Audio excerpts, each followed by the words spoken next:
নমস্কার, সোজা কথা অনুষ্ঠানে আমি মৌপি আপনাদের সবাইকে স্বাগত জানাই। যখন দাঁড়িয়ে এই সোজা কথা আজকে আমরা শুরু করছি, সেই সময় বিভিন্ন কলেজে অশান্তির যে চেহারাটা সেটা যথেষ্ট উদ্বেগে রাখছে। একদিকে শান্তিপুর কলেজ, সেখানে স্টাফ রুমে রীতিমতো অধ্যাপকের কপালে বন্দুক ঠেকিয়ে হুমকি দেওয়া হয়েছে যে গভর্নিং বডির যে নির্বাচন তাতে যেন সেই অধ্যাপক অংশ না নেন। আর অন্যদিকে জয়পুরিয়া যে সংঘর্ষের ছবি আমরা দেখেছি, সেই জয়পুরিয়ায় অবশেষে ক্লাস শুরু হলো, কিন্তু সেটাও ক্লাসের মধ্যে সাদা পোশাকের পুলিশকে রেখে। প্রশ্ন উঠছে যে কেশপুর থেকে শুরু করে শান্তিপুর, জয়পুরিয়া থেকে শুরু করে বিভিন্ন শিক্ষা প্রতিষ্ঠানের যে চেহারাটা আমরা সামনে দেখতে পাচ্ছি, এবং এই মুহূর্তে দাঁড়িয়ে যখন আজকে সোজা কথা শুরু করছি তখন শিক্ষকদের হাতে ঘেরাও হচ্ছেন প্রধান শিক্ষক একদম কলকাতার বুকে স্কটিশ চার্চ কলেজিয়েট স্কুলে। প্রশ্ন উঠছে এখানে যে শিক্ষার জন্য কোন অনুকূল পরিস্থিতি, তাই নিয়ে আমাদের আজকের সোজা কথা। আমাদের সঙ্গে বিশিষ্ট অতিথিরা রয়েছেন। তবে সমস্ত নিদর্শনকে ছাপিয়ে গেছে যে ঘটনা, যে শান্তিপুর কলেজের ঘটনা, প্রথমে চোখ রাখবো তাতে। শান্তিপুর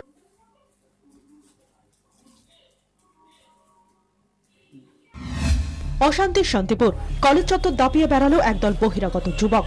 কলেজের স্টাফ রুমে ঢুকে অঙ্কের অধ্যাপকের মাথায় বন্দুক ঠেকিয়ে চলল শাসানি। রেহাই পেলেন না অধ্যক্ষ।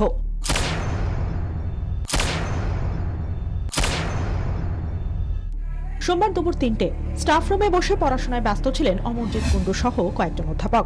হুড়মুড়িয়ে স্টাফ রুমের ভেতর ঢুকে পড়ে ২০-২৫ জন বহিরাগত যুবক। অঙ্কের অধ্যাপক অমরজিৎ কুণ্ডুর মাথায় সরাসরি বন্দুক তাক করে একজন, সঙ্গে শাসানি, জীবিতে নাক গলালে ফল ভুগতে হবে। একটা মব ঢুকে চারিদিক থেকে ঘিরে ধরে। মানুষের আরো 4-5-6 টিচার আমরা ছিলাম। ধরে বললো জিবি নিয়ে কোনো কথা বলবি না, জিবি ব্যাপারে বেশি মাথা ঘামাচ্ছিস, মাথা ঘামাবি না, চলে যায় এখান থেকে।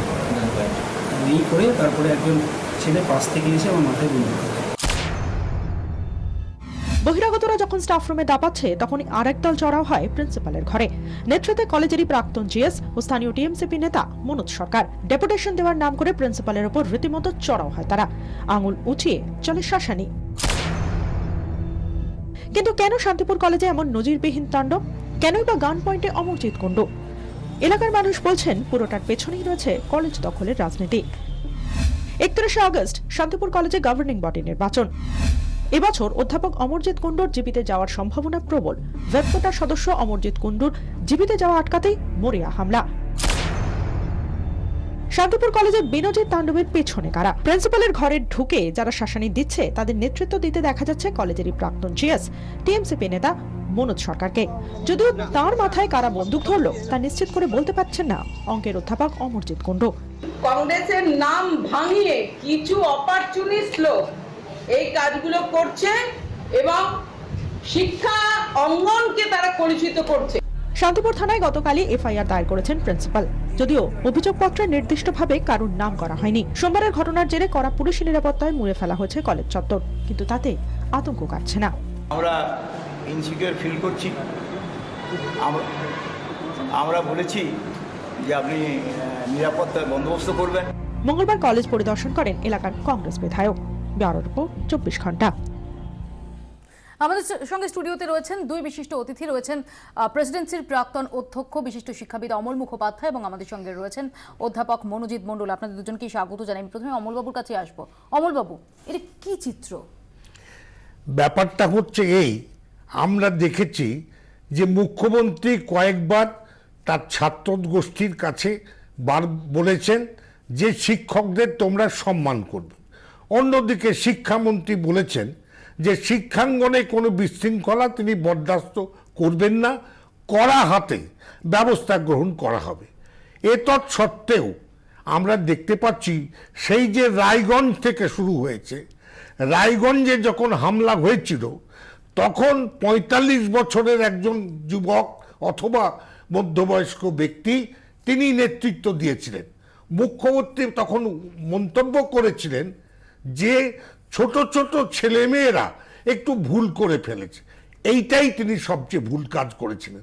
সেই দিনই যদি তিনি কড়া হাতে এদের শাসনের ব্যবস্থা করতেন তাহলে পরপর এরপর হরিমোহন ঘোষ কলেজ গার্ডেন রিচে সেখানে একজন সাব ইন্সপেক্টরের মৃত্যু ঘটল এবং তারপর পরপর এই গত 5 বছর ধরে সমানে শিক্ষা প্রতিষ্ঠানে চরম বিশৃঙ্খলা দেখা যাচ্ছে।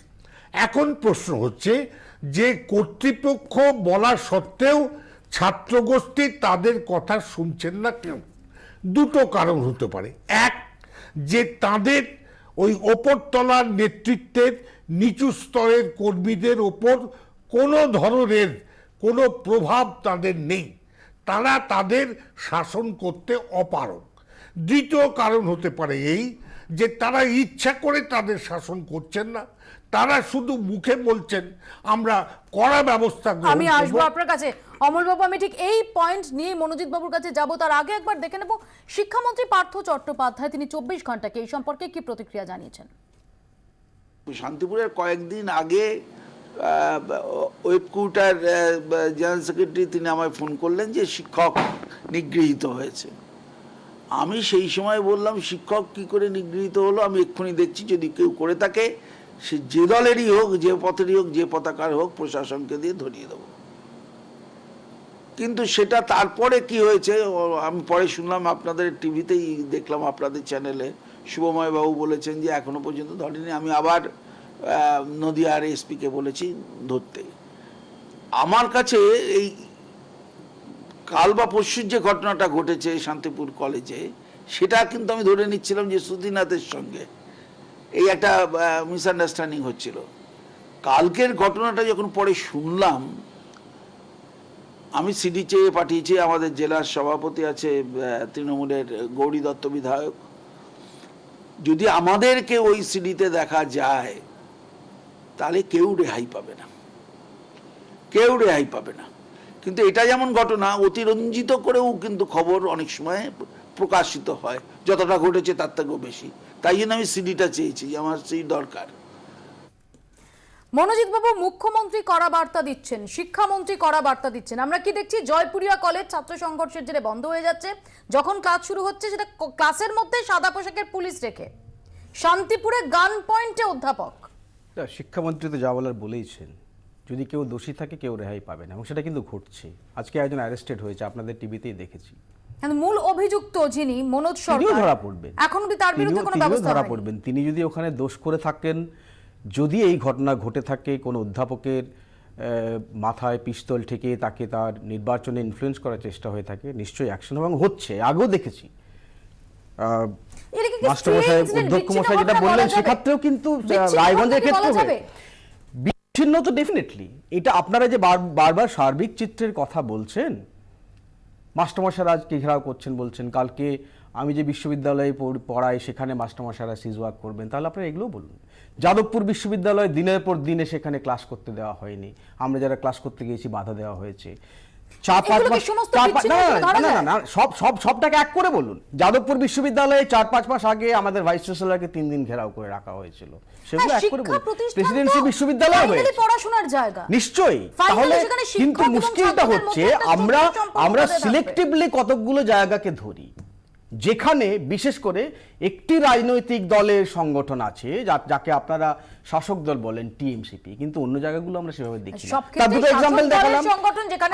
আমরা সমস্ত জায়গার ঘটনাকে আমরা কন্ডেম করছি, একেবারে কোন রকম ডিসক্রিমিনেট না করে আমাদের সবাইকে, যারা আমরা শিক্ষার সাথে জড়িত, যারা আমরা বিশ্ববিদ্যালয়ের সাথে জড়িত, কলেজ শিক্ষার সাথে জড়িত, তাদের সবাইকে ইকুয়ালি সবকিছু কন্ডেম করা উচিত। প্রেসিডেন্সি যাদবপুরে যেগুলো হয়েছে সেগুলো ছাত্র আন্দোলন সব ক্ষেত্রে নয়, এখানেও যদি হয়ে থাকে এটা একেবারে ক্রিমিনাল অ্যাক্ট ডেফিনেটলি। এবং শিক্ষামন্ত্রী সেটা দ্ব্যর্থহীন ভাষায় বলেছে, অ্যাকশন নেওয়া হবে। Nobody is saying this, nobody is saying this. কিন্তু আমরাও যখন কোনো কমেন্ট করি, বিশেষ করে অনেক বয়স্ক মানুষরা যখন এই কথাগুলো বলেন, I definitely respect their age, but doesn't mean that I have to respect their views. Why সেই ভিউজগুলো ইজ ডেফিনেটলি পলিটিক্যালি মোটিভেটেড। আমরা দিনের পর দিন দেখে আসছি যাদবপুর প্রেসিডেন্সিকে অন্য জায়গা দেওয়া হয়, বা যেখানে ছাত্র সংগঠনে টিএমসিপি নেই তাদেরকে বলা হয় যে না আবার ঠিক করছো তোমরা যা করছো, আবার এগুলো ভুল, পুরোটাই ভুল। আমি সেটাই বলতে চাই, যদি হয়ে থাকে পুরোটাই ভুল হচ্ছে, পুরোটাই অন্যায়। প্রিন্সিপাল চন্দ্রিমা ভট্টাচার্য, তার বক্তব্য আপনাদের শোনাবো। চিঠি দিয়ে জানিয়ে রেখেছিলাম যে আমার ফোর্স চাই। সেটা কেন, মানে কেন কি ফোর্স চেয়েছিলেন? কেন ফোর্স চেয়েছিলাম? কিছুদিন আগেই নবেন্দু বসাক মার খেয়েছিল, মানে অমরজিৎও তো ওকেও তো ইনসাল্ট করা হয়েছিল, এবং আমাদের আত্রি পাল ফিজিক্স ডিপার্টমেন্টে ওনাকেও ইনসাল্ট করা হয়েছিল। সেই জন্য আমার কিরকম যেন আশঙ্কা হয়েছিল যে ওটা হয়তো ভোটের আগে এটা হচ্ছে বলেই মনে হয়েছিল যে এটাই হয়তো একটা ওয়ার্নিং, ওটা একটা ওয়ার্নিং, এরপর সিভিয়ার ওয়ার্নিং হতেই পারে।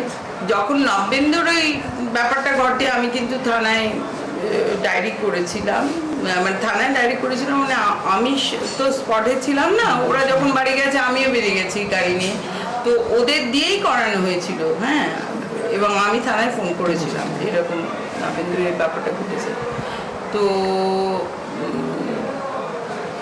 এটা নিয়ে শিক্ষামন্ত্রীকেও জানানো হয়েছিল, আমি জানাইনি ব্যক্তিগতভাবে, ওরাই জানিয়েছিল।